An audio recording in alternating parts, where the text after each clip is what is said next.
Buenas tardes nuevamente, buenas noches. Soy la licenciada Natalia Canteros. Continuamos acá con la licenciada Santini. Bueno, ahora vamos a hablar del otro dispositivo que tenemos que no es invasivo. Cuando hablamos de oxigenoterapia, que tenemos la cánula de alto flujo, ¿sí? ¿Qué es la cánula de alto flujo? Es una modalidad ventilatoria, como dijimos, no invasiva, de menor complejidad, que va a implicar una entrega de mezcla de aire y oxígeno, por supuesto, que va a exceder la demanda inspiratoria espontánea del paciente, ¿sí? Ahora, ¿cuándo se clasifica que es de alto flujo? Cuando comenzamos a administrar un flujo de 2 litros, por lo menos en lo que es neonatología, ¿sí? Hay algunos autores que hoy en día están clasificando que ya a partir de 1 litro se podría tomar en cuenta como alto flujo, ¿sí? Y puede llegar a alcanzar hasta los 60 litros en pediátricos y en adultos. Pero en neonatología estamos manejando entre flujos de 2 litros hasta 8 litros. Bien, ¿cómo es el dispositivo que vamos a utilizar de cánula de alto flujo? Fisher-Pike tiene varios de estos dispositivos, ¿sí? Las cánulas varían también en sus diseños, algunos son más ergonómicos, muchos más cómodos, y otros pueden llegar a ser un poquito más rígidos y más simples también, pero todo lo que vamos a tener la diferencia va a ser en lo que es la parte económica. Bien, vamos a comenzar. Acá tenemos el blender o el mezclador de gases, donde vamos a mezclar aire y oxígeno, y vamos a manejar la FiO2. Por supuesto, después de acá, de que tenemos el flujo, vamos a tratar de utilizar siempre un fluimeter que vaya hasta 15 litros, porque recuerden que vamos a tener flujos altos. De ahí vamos a ir con una T63 o puede ser una T95 o una cánula mucho más finita si viene con el dispositivo.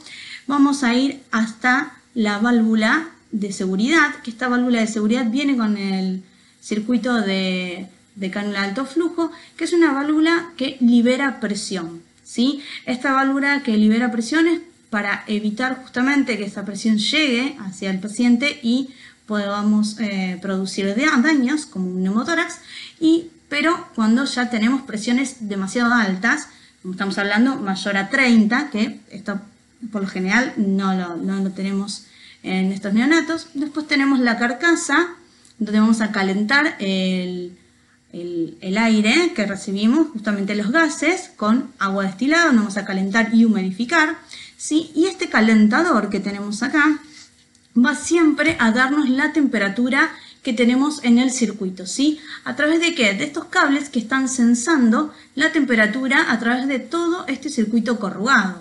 Tenemos uno en la entrada, ¿sí?, del comienzo del circuito, que sale desde la carcasa, y luego tenemos al final del circuito corrugado en la conexión que tenemos con la cánula que va al paciente, ¿sí? La humidificación siempre tiene que ser al 100% y la temperatura que tendríamos que estar manejando en estas cánulas de alto flujo tiene que ser alrededor de 37 grados, ¿sí? Recuerden que siempre vamos a perder alrededor de 1 grado de temperatura en todo el circuito, ¿sí? Entonces va a llegar al paciente este gas calentado y humidificado a una temperatura aproximadamente de 36 grados, ¿sí? El sistema es abierto, ¿sí? ¿Y por qué es abierto? Además de que tenemos que las cánulas no tienen que obstruir completamente las narinas, así como dijimos anteriormente, María comentó con respecto al CPAP, no tiene que obstruir toda la narina, ¿sí? Solamente son un 50% de la narina, ¿sí? Entonces siempre tenemos que elegir adecuadamente qué cánula tenemos que utilizar según también el tamaño del paciente, ¿sí? Bien, ¿cuál va a ser el mecanismo de acción de este dispositivo, que es muy importante? Uno de los primeros es que el lavado de espacio muerto nasofaringio.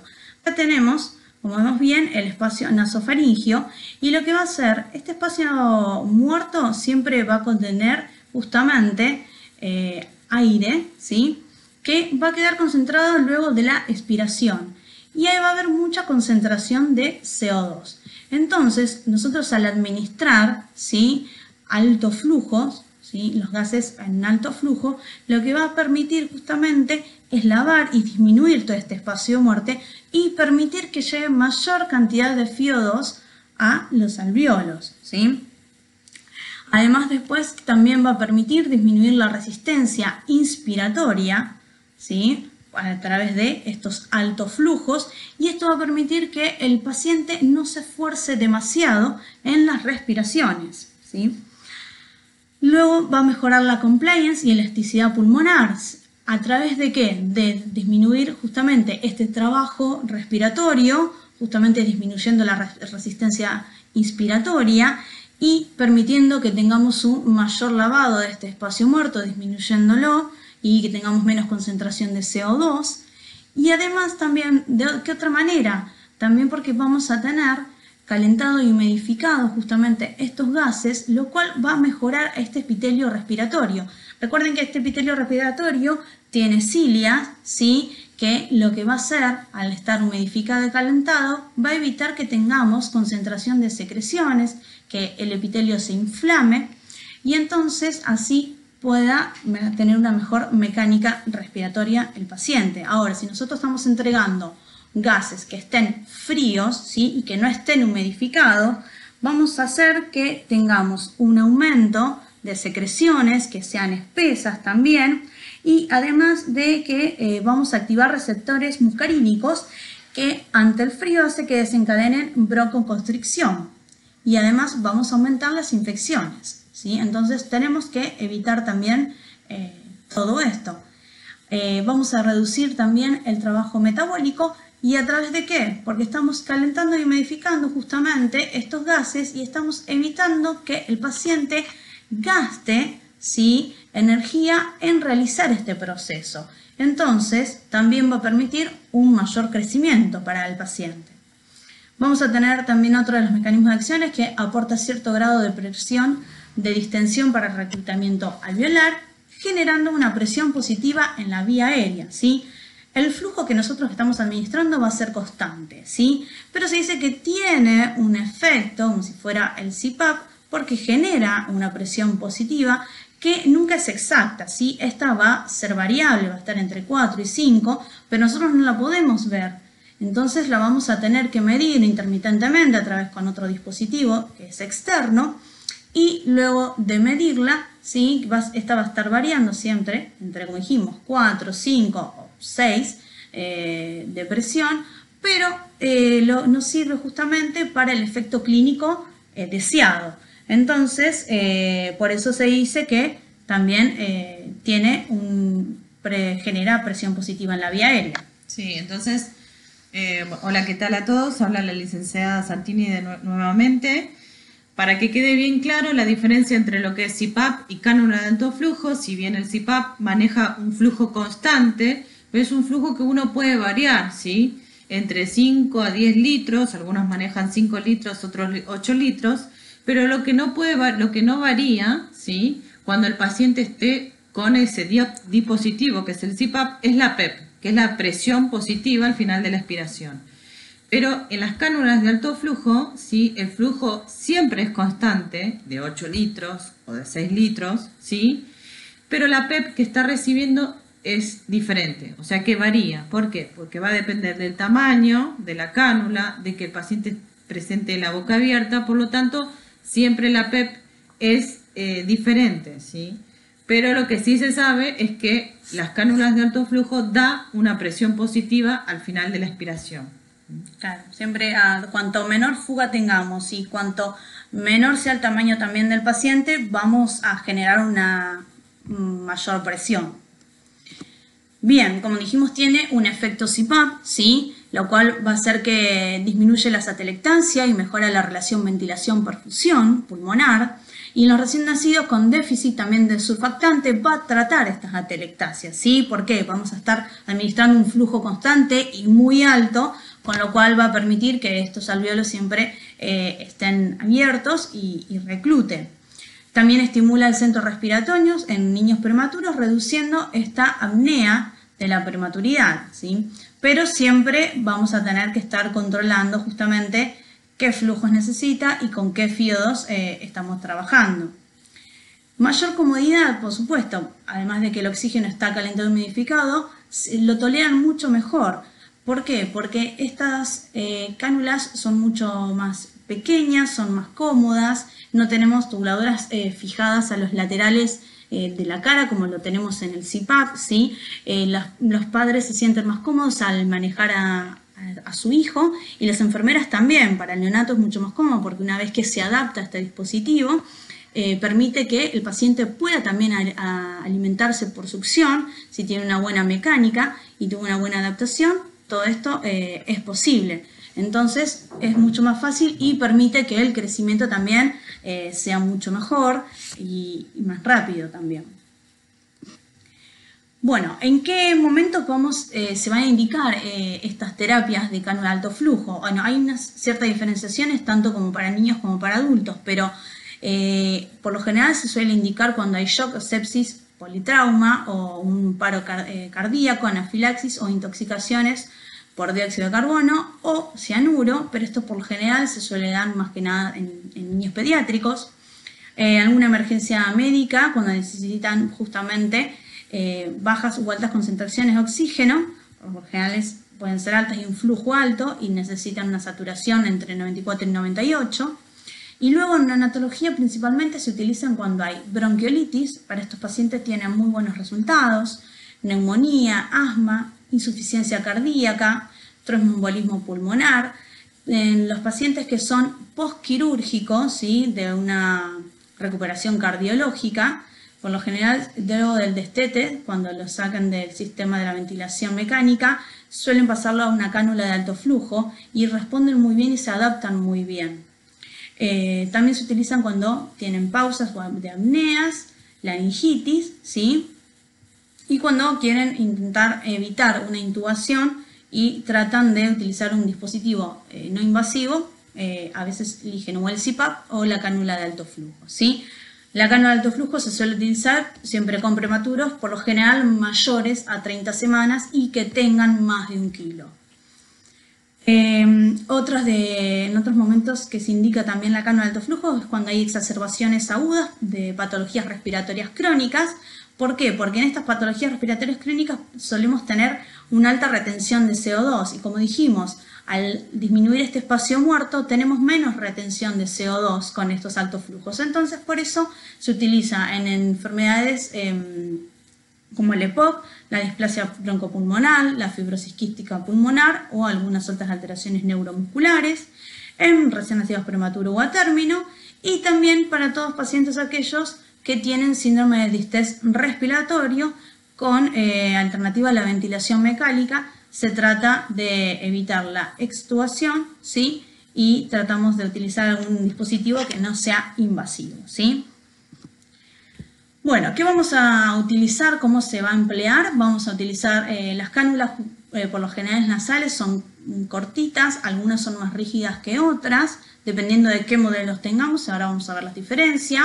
Vamos a tener una conexión distal que va unida a un circuito ventilatorio que es específico, siempre tiene un circuito específico Se conecta a un sistema obviamente que esté para humidificar y calentar los gases y la mezcla de gases que es de oxígeno de aire. Nunca se administra el oxígeno solo. Para neonatología, como hay muchos estudios donde no esté determinado claramente si qué cantidad de flujo hay que administrar según la edad y el peso del paciente, sí se determinó una fórmula específica para neonatos, ¿sí?, para ver qué flujo estimado deberían estar utilizando, ¿sí? ¿Y cómo se calcula? Se calcula 0,92, que es una constante, más 0,68 por el peso del paciente. Y esto nos da un flujo estimado que debemos utilizar para este neonato, ¿sí? Recuerden igual que siempre comenzando desde los 2 litros y hasta 8 litros en neonatología, por lo menos. Bien, acá tenemos uno de los dispositivos, por lo menos más básico que podemos utilizar y armar dentro de un servicio para administrar cánula de alto flujo, donde tenemos, primero, acá tenemos un flumíter con aire, otro flumíter con oxígeno, donde vamos a hacer una conexión en I, ¿sí?, con dos tubuladuras T63 y las vamos a unir con una llave NI. Y de aquí vamos a ir al dispositivo que es la válvula de liberación de presión. De ahí ingresa el gas a la carcasa donde va a estar conectado con agua destilada, ¿sí? Donde se va a calentar y humidificar. Y de ahí va a salir al dispositivo de esta cánula corrugada, que es de doble pared, ¿sí? Y que tiene los cables conectados para sensar la temperatura. ¿Y por qué es de doble pared? Es para evitar justamente que tenga condensaciones y que esa condensación por lo menos llegue al neonato, ¿sí? Y luego acá tenemos la conexión, dispositivo que se conecta directamente a la cánula de alto flujo. Esta es la cánula más simple que tenemos, ¿sí? Que ahora vamos a ver cómo se realizan las fijaciones adecuadamente. Y acá tenemos, esto se llama endotest, que esta es una de las maneras que podemos utilizar, uno de los dispositivos, para poder medir la presión que estamos dando. Dijimos que era una presión variable, ¿sí? Justamente la fórmula que presentamos antes, neonatal, para saber qué flujo estimado podemos administrar, es para tratar de obtener una presión de 4,5 milímetros de agua. ¿Y cómo lo vamos a medir? A este endotest lo que vamos a conectar es una canulita, ¿sí? Como vemos acá en la figura, que lo vamos a introducir en una de las narinas, no más de 3 centímetros, ¿sí? Y lo vamos a dejar no más de con 1 minuto suficiente y vamos a ver que la agujita va a subir y va a marcar siempre una presión entre 4 y 5. La aguja no se va a mantener constante, siempre va a estar moviéndose porque es variable, dijimos, la presión es variable, lo único que es constante es el flujo, ¿sí? Esto es un aparato que se llama endotest, pero si ustedes lo ven a simple vista, lo primero que ven es un reloj. O sea que no es necesariamente tener este aparato, sino en los servicios, en las unidades de cuidados intensivos neonatales, también se puede utilizar el manómetro. Vieron como en la clase anterior se usaba el manómetro como una línea que se colocaba a la parte, digamos, del codo donde salía la rama expiratoria. Es una línea que permitía en ese momento poder monitorizar la PEP que está recibiendo el paciente. Bueno, en este caso lo mismo. Puedo utilizar un reloj, que es el reloj del manómetro, colocarlo directamente con una sonda y va a la narina. Y ahí lo que va a mostrar es la PEP que está recibiendo el paciente en ese momento, ¿sí?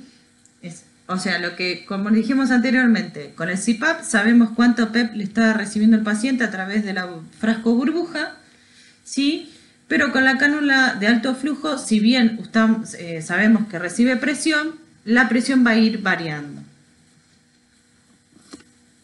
Bien, acá tenemos cómo está armado, ¿sí? Tenemos acá también una T95 que va a ir al flumíter, ¿sí? La válvula expiratoria, la carcasa donde vamos a calentar los gases y de aquí mismo sale el corrugado, que como vemos llega acá a la incubadora y está conectada a la cánula de alto flujo, ¿sí? Y los cables, por supuesto, que están sensando la temperatura. Como acá vemos, está marcando 32.3. Cuando tienen un calentador de este tipo, que son los calentadores que utilizamos para la asistencia respiratoria, ¿sí? Para los respiradores, cuando el paciente está intubado, siempre recuerden colocarle acá, seleccionar tubo, ¿sí? Porque va a utilizar la misma temperatura, nunca lo pongan en máscara, porque si no va a ser mucho menor la temperatura y no va a ser suficiente para este dispositivo de alto flujo. Bien, y acá tenemos dos de los dispositivos que son del sistema de Fisher & Payke, que tenemos el de Fisher & Payke, que es el más nuevo que tiene, donde tenemos el flumíter, ¿sí? Que viene a la válvula expiratoria, ¿sí? El corrugado, con sus cables que están sensando la temperatura, y la cánula de alto flujo. Y después tenemos el Vapotherm, que el Vapotherm es el que se utiliza en Europa, que ¿qué tiene de diferente a esto, al del Fisher & Payke? En el Fisher & Payke estamos utilizando acá un calentador, ¿sí? Con una carcasa, pero este directamente lo que va a hacer, utiliza sistemas de cartucho. Y estos sistemas de cartucho, ¿qué hacen? Transfieren vapor, ¿sí? Al caudal de gas respirado, ¿sí? Donde nosotros lo que vamos a sensar es la temperatura que queremos que tenga ese gas. Entonces, ese vapor que se envía, ¿sí?, va a calentar y humidificar el gas a la temperatura que nosotros determinemos y luego de aquí sale una tubuladura, ¿sí?, que es de triple lumen recubierto para evitar justamente condensaciones dentro de la tubuladura. Este ya es tiene mayor seguridad que lo que hace esta de Fisher & Paykel, que este siempre es doble y este ya es triple, entonces evita menos las condensaciones, ¿sí? Esto se utiliza mucho más en Europa, acá en Argentina no lo tenemos, sino que tenemos otros dispositivos de Fisher & Paykel, pero son los mismos. Y lo que hay que tener en cuenta es que el de Vapotherm utiliza diferentes cartuchos, porque hay cartuchos que son neonatales, pediátricos y adultos, y eso va a depender justamente del flujo que suministremos, de los litros. El neonatal, ¿sí?, el cartucho va de 1 litro hasta 8 litros. Y así sucesivamente va, cuanto mayor cantidad de litros que utilicemos para cada paciente, se tiene que cambiar el cartucho. Acá tenemos las dos cánulas que tenemos que provee Fisher & Paykel. Como ven, una es mucho más ergonómica. Ya viene con el Duoderm, ¿sí?, que vamos a colocar en la piel para el hidrocoloide, que va a cuidar la piel del neonato. Entonces la cánula no la estamos apoyando directamente sobre la piel y además después de la hidrocoloide tiene unos abrojos que van unidos a la cánula para poder reposicionarlo y eso se puede abrir y cerrar.